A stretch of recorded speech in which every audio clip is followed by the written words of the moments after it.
let's use that as a jumping off point because we do have a couple of viewers who are concerned about transportation-related issues. We have had some discussion about the governor's plan. It's my understanding that there's been a proposal now made from the Republicans, and so we now have two competing plans, and so let's have some discussion about where this issue might go. Who wants to start off for us?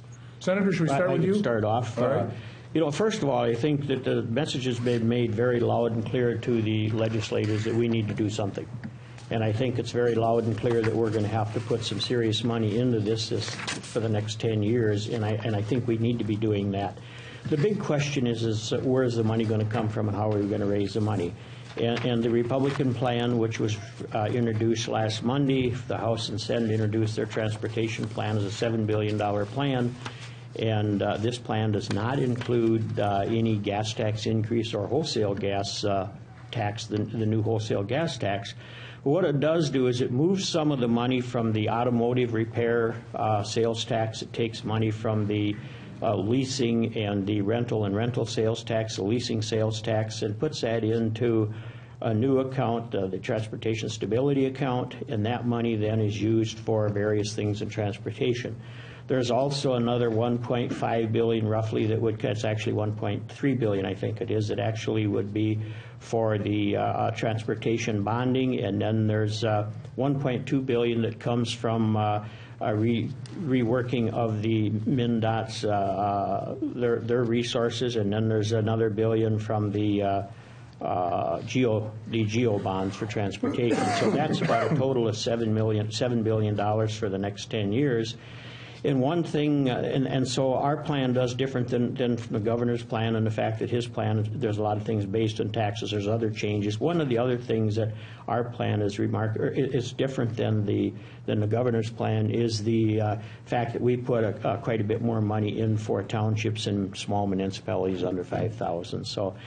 But like I said, it's very, very clear that we need to do something with transportation. That's always been kind of pushed to the back burner, so we need to step up and get that done. And so most of the conversation, I think, for the rest of the set when it comes to transportation will be how we're going to fund it. Not necessarily if we're going to fund it, but how we're going to fund it. Yeah, and one thing that I just want to add with what Senator Dames said is I think you expressed kind of the Republican plan very well.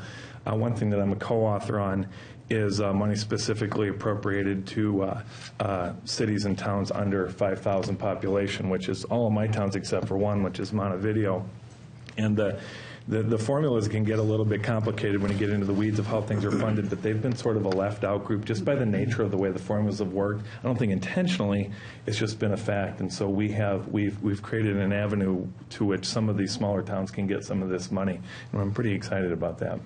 Well, the key is going to be how you fund it, because I think everyone recognizes the need. I mean, it's pretty significant. But unfortunately, the Republican plan really borrows into our future and really, I feel, threatens our future economy, because for the first time, you're going to be taking almost half of the funding, about $3.3 billion, out of the general fund. So for the first time in the history of the state, education funding is going to have to compete with transportation funding. And, you know, my parents were married back in 1935, back during the Great Depression. And at that time, there was a 3-cent gas tax. And I went back and looked at, you know, what percent of their income were they paying in the gas tax. And they were paying 4 times a burden of their income than we're being asked to pay today with a 28.5% gas tax. 4 times. And if you take the Governor Dayton's proposal, my parents still, during the Great Depression, would have been paying 2.5 times more of a burden of their income in the gas tax. And I guess my point is that my parents and your grandparents, they knew better than to combine and compete with transportation funding with education funding, because they realized that should be separate. And they also realized that it's going to take some sacrifice to make sure you leave a good infrastructure system for the next generation and generations after that. And our infrastructure is what's led us to our good economic times that we've had in a good economic state. So I think it's our obligation, our duty, to not do things on the cheap, that we should be able to leave the infrastructure better for our next generations and generations down the road, like my parents did and our grandparents did. And so I'm really worried about the funding source in that not only are you pulling from education and other areas, but you now are going to rely on about $2.3 billion in borrowing. You're doing things on a credit card that right now is being done pay as you go, and you always have the funding in the stable source. So those are my concerns with the transportation proposal from the GOP. Senator, and then maybe we'll get a response. But start with you, Senator Dibble, your thoughts. I agree with many of the statements made. I'm encouraged about the Republican proposal that was announced the start of this week or last week, anyways, recently. Because the first Republican proposal really didn't do much, and we spent the first month or so of session having the discussion about whether or not there was the actual need and that sort of thing. So the recognition of the size and scale of the opportunity and challenges we have in transportation is welcome, because now we can have the kind of discussion that Senator Dames mentioned, which is good. We'll have a good policy debate about what's advisable and how we pay for transportation on a sustained, ongoing basis. And I, of course, agree with Representative Marquardt, because we actually have past experience to point to when the legislature has attempted to devote large amounts of general fund dollars to transportation. And sure enough, within the next couple of bienniums, or really literally the next biennium, all those general fund dollars get pulled out as soon as there's some stress and some competition for resources for healthcare, for education, for public safety, for making sure that we participate in the state-local partnership and local government aid to pay for essential local services and keep the pressure on property taxes. And so that's going to be the outlines of the discussion. The Senate DFL plan, which mirrors much of the governor's plan, is the plan that's moving in the Senate. It does provide for small towns and for cities as well, and provides for county state aid highways and townships as well, and also provides a really strong position to make sure that we build out a really great transit system in the metropolitan area, which will be so important when we have more than 500,000 people moving here over the next 15 years or so, 1 million people to the state of Minnesota. We cannot build enough roads. There's not enough money in the world to build enough roads to move that number of people around. We have to move them around through transit. We also have a strong position for Greater Minnesota Transit. Also very important, keeping seniors in their homes, making sure communities all around the state have options of mobility for all kinds of people.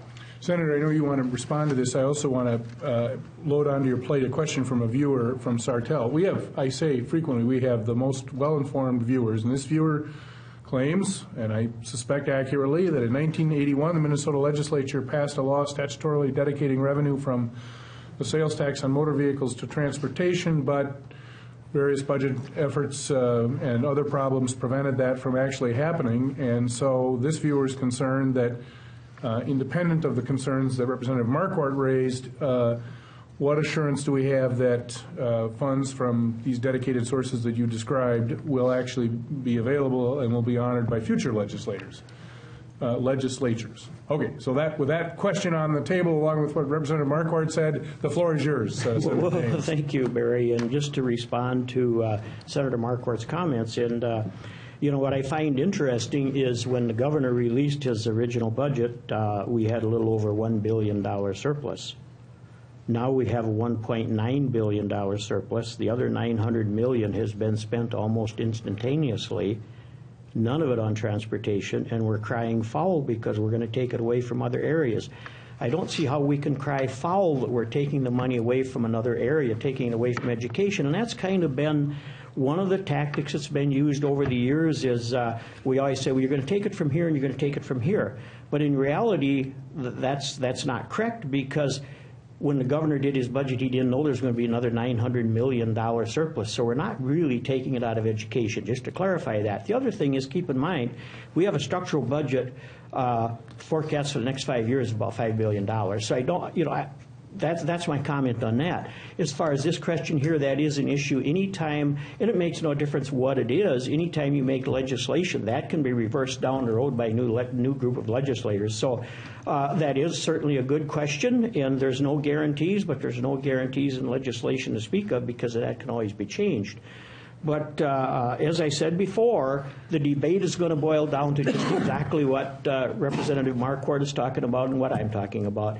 And so somewhere by the end of May, we have to come together and work together to come up with a solution for how we're going to fund transportation, and these are the comments we're going to have back and forth for the next, when we get back from break, we'll have about 6 weeks left, and these are the comments that are going to float around for the next 6 weeks, but we got to get past the rhetoric.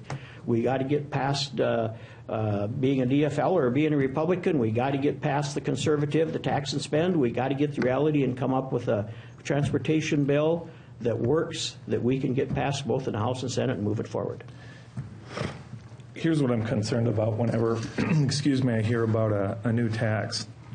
I have a couple concerns with this. First of all, since 2000, the state of Minnesota government has grown by 60%, while the average family income has grown by 12%. And we've done that by increased taxes, by saying we need to spend, we need to grow, we need to take care of all these priorities. And it's growing at an immeasurable rate. My second concern is that when we talk about a gas tax, and it's going to be, if it's what the governor proposed, it's going to be, it's indexed, it's kind of a formula, but it's going to start at about 16 more cents a gallon. Now, the people who this are going to affect the most are the middle class, the people that are working, the people that are lower incomes. It's going to be a disproportionate burden on them. And I'm concerned about that, especially when all we talk about in government is how we should not be hurting those who struggle the most among us, when in fact this gas tax is going to go right to that point. Well, it's important to understand a couple of things. The rhetoric around the size of growth in the state budget is misleading. The truth is the price of government overall, what we all pay as individuals for public goods and services, has shrunk quite a bit in the last number of years. What has happened is we've taken a lot of pressure off of local units of government and off of school districts. We've made significant, and we do that for a good reason, keep pressure off of property taxes to make sure that we're sharing in a generally similar quality of life across the state. And so you need to look at the total picture of what we're paying for the delivery of all public goods and services. The price of government per individual has gone down.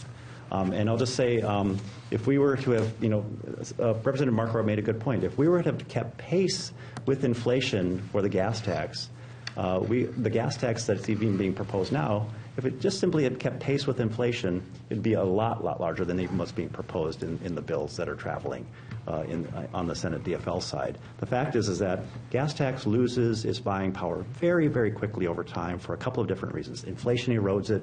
Construction inflation erodes it even more. Folks are driving less on a per capita basis for a lot of good reasons. Part of it is because a lot of us have gray hair, but even young people are driving less, and cars are becoming way more fuel efficient. So the per gallon gas tax simply doesn't buy and support the transportation program that we need to support in the state. We have the 5th largest roadway system in the country. That's a good thing. That's a gift from our mothers and fathers and grandmothers and grandfathers. That's the legacy, that the borrowed prosperity that we're living off of. Now it's our turn to reinvest. Well, I suspect we'll have more opportunities to talk about this in the weeks ahead. I suspect, Senator Dames, you're right, there will be more conversation. I don't doubt